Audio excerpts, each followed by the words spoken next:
خواتین و حضرات، اگر میں اپنے بائیں بازو اور دائیں بازو میری اگر نظر گزرتی ہے تو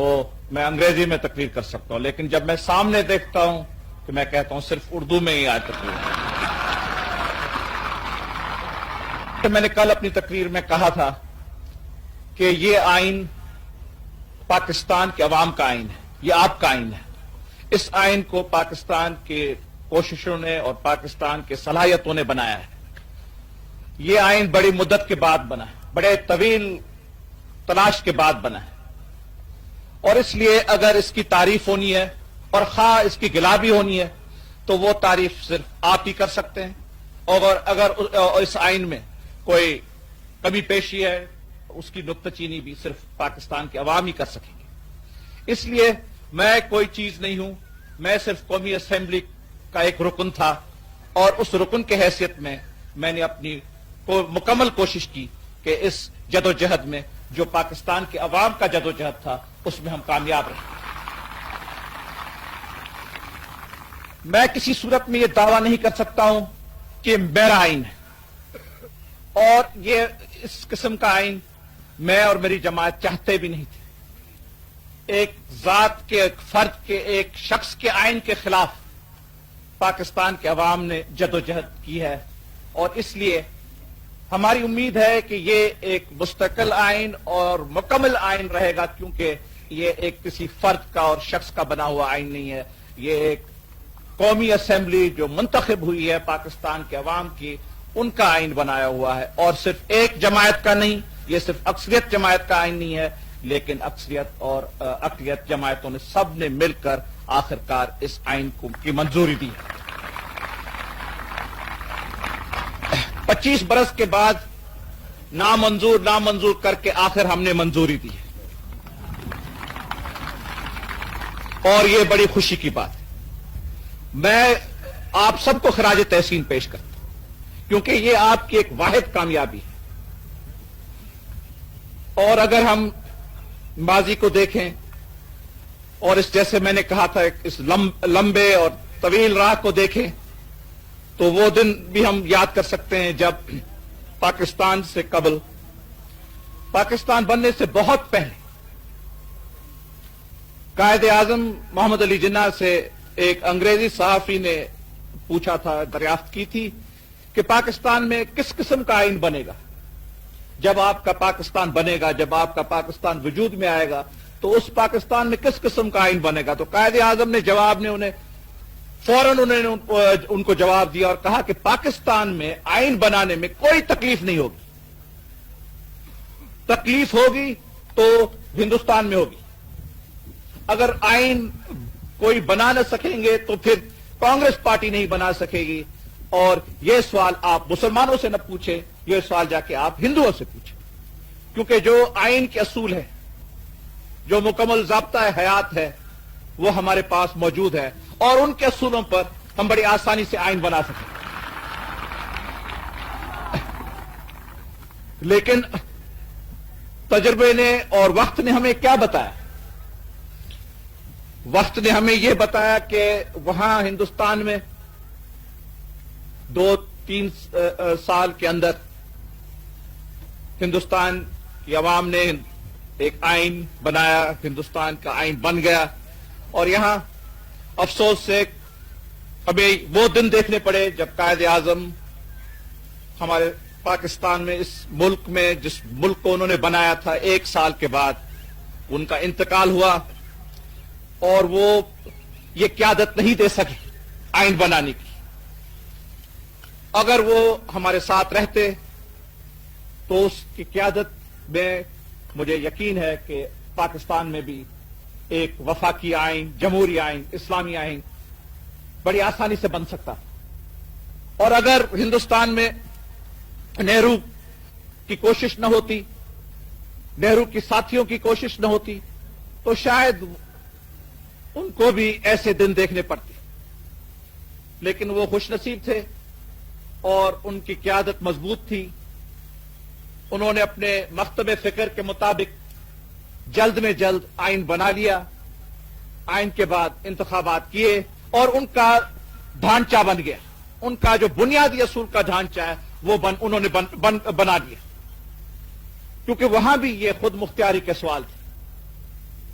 یہاں بھی جو ہم نے یہ باتیں دیکھی اور دیکھتے گئے، اور یہ باتیں ہماری جو بڑھتی گئی اور پیچیدہ بنتی گئی جیسے وقت گزرتا گیا، یہ باتیں ان کے ملک میں بھی وہاں بھی تھی، یہاں سے زیادہ ان کے پاس تھی۔ نہ تو قائد اعظم نہیں کہتے اس انگریزی صحافی کو کہ یہ آئین کا سوال ہم سے نہ پوچھیں، آپ ہندوستان سے اور کانگریس پارٹی سے یہ سوال پوچھیں کہ وہ کس قسم کا آئین بنائیں گے۔ تو لیکن انہوں نے آئین اپنا بنا لیا، اور ہم سے آئین نہیں۔ یہ بڑی افسوس کی بات ہے کہ ہم آئین نہیں بنا سکے۔ قائد اعظم کے انتقال کے وفات کے بعد پھر لیاقت علی کی شہادت ہوئی، اور پاکستان بننے کے بعد کچھ 4 سال کے بعد دستور ساز اسمبلی نے بڑا بحث کیا، وہاں بھی بڑی باتیں ہوئی، اور 4 سال کی مدت کے بعد آبجیکٹیوز ریزولوشن دستور ساز اسمبلی نے قوم کو پیش کی۔ بنیادی قرارداد، مجھے یاد ہے اس وقت میں آکسفورڈ میں پڑھ رہا تھا، اور میرے ایک آکسفورڈ کے پروفیسر نے مجھے کہا کہ یہ بڑی افسوس کی بات ہے کہ 4 سال کے بعد آپ کی دستور ساز اسمبلی نے صرف ایک قرارداد پاس کیا ہے، اور اس عرصے میں نہ صرف دستور بن سکتے ہیں لیکن ملک کا تعمیری کام بھی ہو سکتا ہے۔ لیکن اس طریقے سے ہم نے وقت کا تقاضا نہ کیا، اور پہلی کوشش ہماری ناکامیاب رہی۔ جب پہلی دستور ساز اسمبلی کو ایک غیر قانونی فعل سے ختم کیا گیا تھا، اس کے بعد جو دوسری دستور ساز اسمبلی آئی، اس کو در حقیقت میں یہ اختیارات نہیں تھے کہ وہ ملک کو آئین دیں، لیکن اس کے باوجود انہوں نے ایک آئین دیا۔ تو وہ آئین بھی 2 سال کے بعد آپ نے دیکھا کہ اس کا کیا اثر ہوا۔ اس آئین کے بعد 62 کا آئین جو ایوب خان کے وقت میں نافذ کیا گیا تھا، اس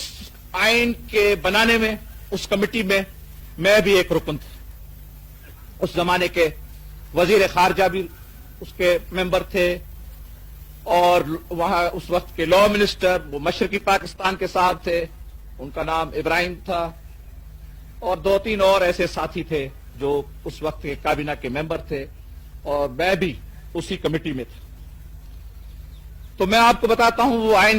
ہم نے کیسے بیٹھ کے بنایا۔ صبح کو ملتے تھے 9 بجے، اور پھر 12 بجے تک کام کرتے تھے، چائے آتی تھی، چائے بھی پی لیتے تھے، بعد میں پھر چائے کے بعد کھانے کے بعد پھر ہم 5 ساتھی ملتے تھے، 5 نہیں تو 6، پھر شام کو اس کے بعد 2-3 دن کے بعد صدر مملکت کے پاس آئین لے جاتے تھے، اور وہ کہتے تھے جی یہ چیز مجھے منظور نہیں ہے، اس چیز کی ترمیم ہو، اس کو یہاں کاٹو، اس کو وہاں بڑھاؤ۔ پھر ہم 5 ساتھی بیٹھتے تھے اور اس آئین کو ہم نے اس طریقے سے بنایا۔ مجھے یاد ہے کہ اس وقت ابراہیم صاحب نے کہا تھا کہ ہم کتنا بھی اچھا آئین بنائیں، یہ کتنا بھی اچھا آئین، کیونکہ اگر 5-6 لوگ صرف آئین بنا رہے ہیں تو وہ تو پھر شاید کوئی اچھا دستاویز بنا سکتے ہیں، کیونکہ اور کوئی رکاوٹ نہیں ہوگی، دوسرے لوگوں کے خیال بھی ان کا دخل نہ ہوگا، تو بیٹھ کر تو بڑا اچھا دستاویز بن سکتا ہے۔ تو انہوں نے کہا، اور میں نے بھی اس بات کا تسلیم کیا کہ جی اگر ہم سب سے اچھا آئین بھی بنائیں، ایسا آئین جو دنیا نے نہیں دیکھا ہے، پھر بھی مشکل ہے کہ یہ آئین چل سکے، کیونکہ پاکستان کا عوام، اس ملک کے لوگ نہیں کہیں گے کہ یہ ہمارا آئین ہے، اس میں ہمارا ہاتھ رہا ہے بنانے، اس آئین کو ہم نے بنایا، اس آئین پر ہماری مہر ہے، اس آئین پر ہمارا پسینہ ہے، اس آئین میں ہماری کوشش کی نظریں ہیں۔ تو جب وہ اس صورت میں، جب وہ ان کی چیز نہیں ہوتی، ان کی بنائی ہوئی چیز نہیں ہوتی، ایک غیر بنائی ہوئی چیز ہوتی، تو وہ کبھی نہیں اس کو کہیں گے کہ یہ ہماری ہے، اس کو کبھی تسلیم نہیں کریں گے، کتنی بھی وہ اچھی چیز ہو۔ تو اس کا جو نتیجہ ہوا اس آئین کا، وہ بھی آپ نے دیکھا۔ اب اس جدوجہد کے بعد پاکستان کو اور نقصان برداشت کرنا پڑا، ایسے نقصان برداشت کرنے پڑے تو شاید میں نہیں سمجھتا ہوں کہ اس دنیا کے اس وقت کی تاریخ میں اور کسی مملکت نے اتنے نقصان برداشت کیے ہوگے جو پاکستان نے۔ اور اس کے بعد پھر جو ملک کا حصہ رہ گیا تھا، جو خطہ رہ گیا تھا، وہاں ہم نے یہ کام شروع کیا، آئین سازی کا کام شروع کیا اور سپٹمبر کے ماہ میں آپ کو یاد دلانا چاہتا ہوں کہ سپٹمبر کے ماہ میں اسی عظیم شہر میں، اسی تاریخی شہر میں، اسی آپ کے اور میرے لاہور میں نے آپ کو کہا تھا کہ انشاءاللہ تعالی 23 مارچ کو ہم اس ملک کو آئین دیں گے. اس ملک کے تقدیر میں آئین ہے، ایک جمہوری اور ایک وفاقی آئین اس ملک کے تقدیر میں ہے، اور انشاءاللہ تعالی 23 مارچ کو نہیں تو 21 اپریل کو یہ قوم فخر سے کہہ سکے گی کہ 25 برس کی کوشش اور تلاش کے بعد، 25 برس کی قربانیوں کے بعد ہم نے آخر پاکستان کو آئین دیا ہے، ایک مکمل مستقل آئین ہم نے قوم کو دیا ہے جو پاکستان کے عوام کا آئین ہے. یہ میں نے آپ سے وعدہ سپٹمبر میں کیا تھا لاہور کے شہر میں. اس کے بعد جو کچھ ہوا، کشمکش جو بھی ہوئی قومی اسمبلی میں، اس پر میں اور کچھ زیادہ نہیں کہنے چاہتا.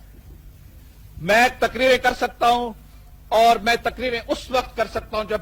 دو باتیں میرے سامنے گزرتی ہیں. ایک تو جب کس چیز کا جواب دینا پڑتا ہے، اگر کوئی الزام لگتے ہیں، اور اگر خاص کر کے جب غلط الزام لگتے ہیں، اس وقت میں لمبی تقریر کر سکتا ہوں، اس وقت کوئی مدت نہیں ہو سکتی میری تقریر کرنے کی. اور ایک وہ وقت ہے، دوسرا وہ وقت ہے جب ہمارا مکتب فکر، ہمارے اصولوں پر ہمیں لوگوں کو وہ سمجھانا پڑتا ہے، تو وہ ہم سمجھا سکتے ہیں ایک واحد اور وسیع طریقے سے کہ بھائی یہ ہمارے خیالات ہیں، یہ ہمارا نظریہ ہے، یہ ہمارا مکتب فکر ہے، یہ ہمارے اصول ہیں. اب میں کون سی تقریر کروں؟ اب میں کیسے کہہ سکتا ہوں کہ یہ بڑا اچھا آئین ہے؟ میں کیسے خراج تحسین پیش کر سکتا ہوں اس حکومت کو، کیونکہ اس حکومت نے آئین نہیں بنایا. مجھے معلوم ہے، یہ میرا ایمان ہے کہ آئین ہم نے نہیں بنایا، آئین آپ کا بنایا ہوا ہے. اس لیے میں کل تقریر نہیں کر سکتا تھا، اور آج بھی میں نے زیادہ کی ہے. یہ میرا مقصد نہیں تھا کہ میں اتنا آپ کا بھی قیمتی وقت لوں، کیونکہ کراچی میں بھی اور کوئٹہ میں بھی، پشاور میں بھی مجھے کچھ کہنا پڑے گا. اور میں اس صورت میں، یہ مجھ میں کوئی آپ سمجھے کمزوری ہے، یہ میری اہلیت نہیں ہے کہ میں اس صورت میں تقریر نہیں کر سکتا ہوں کہ میری زندگی میں کبھی ایسے نہ کہا کہ جی ہمیں داد دیں، ہمیں آپ کہیں واہ واہ ہم نے کچھ چیز کی ہے، کیونکہ ہم یہ چیز نہیں چاہتے. ہم نہ داد چاہتے ہیں، نہ ہم واہ واہ چاہتے ہیں. ہم ہیں خدمت گار، ہم کرتے ہیں خدمت. ہم ملک کے خاطر ہر ممکن ہر ممکن قربانی دینے والے ہیں. ہم میں قربانی کا مادہ ہے. ہم ملک کے بحران کا مقابلہ کر سکتے ہیں، ہم ملک کے دشمنوں کا مقابلہ کر سکتے ہیں، ہم ملک پر جو حملے ہوں گے پاکستان پر خدا نخواستہ ان کا مقابلہ کر سکتے ہیں. وہاں ہم بات بھی کر سکتے ہیں، ہم عملی کام بھی کر سکتے ہیں، ہر خدمت ہم سے ہو سکتی ہے. لیکن جب آپ اس مقام پر پہنچے، اس دستور کے آخری منزل پر پہنچے، ایک جدوجہد میں آپ نے اتنی ممتاز کامیابی ہوئی ہے، اس کے بعد میں کچھ زیادہ تقریر نہیں کر سکتا ہوں. اس لیے میں آپ کا زیادہ وقت نہیں لوں گا. السلام علیکم.